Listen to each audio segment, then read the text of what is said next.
Hi guys, welcome back to my channel. इस video में मैं आपको स्पार्क्स H20 Pro फ़ोन में साउंड सेट करने का तरीका बताऊंगा। फ्रेंड, इसके लिए वीडियो को लास्ट तक देखना।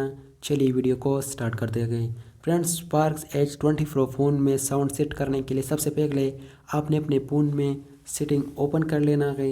सेटिंग ओपन करने के बाद देन स्क्रॉल डाउन करें और यहाँ पर साउंड एंड वाइब्रेशन पर प्रेस करें। फ्रेंड, साउंड एंड वाइब्रेशन पर प्रेस करने के बाद फ्रेंड यहाँ पर 4 साउंड है, तो आपने फ्रेंड ये चारों साउंड को पुल करना है।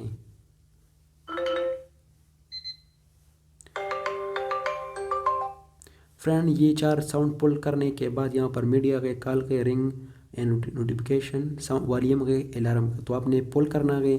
पुल करने के बाद फ्रेंड यहाँ पर गए डू नॉट डिस्टर्ब, अगर ये ऑन गए तो आपने इसको टर्न आप नाउ पर प्रेस करना है, तो ये आप करें। डू नॉट डिस्टर्ब को फ्रेंड आपने यहाँ पर आप होना चाहिए। और यहाँ पर फ्रेंड ये करने के बाद अगर आपके रिंगटोन स्लो है तो फ्रेंड आपने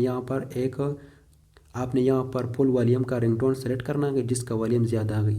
यहाँ पर सिम 1 और सिम 2 में यहाँ पर एक अच्छा फुल वॉल्यूम का रिंगटोन फ्रेंड सेलेक्ट करें। सेलेक्ट करने के बाद फ्रेंड ये सेटिंग गई, यहाँ पर डिफ़ॉल्ट नोटिफिकेशन साउंड है, आप यहाँ से नोटिफिकेशन भी फ्रेंड एक जिसका वॉल्यूम ज़्यादा है फ्रेंड वो सेलेक्ट करें अगर आपके मोबाइल में साउंड आप गए। तो फ्रेंड ये करने के बाद अब आपने अपने मोबाइल को रिस्टार्ट करना है।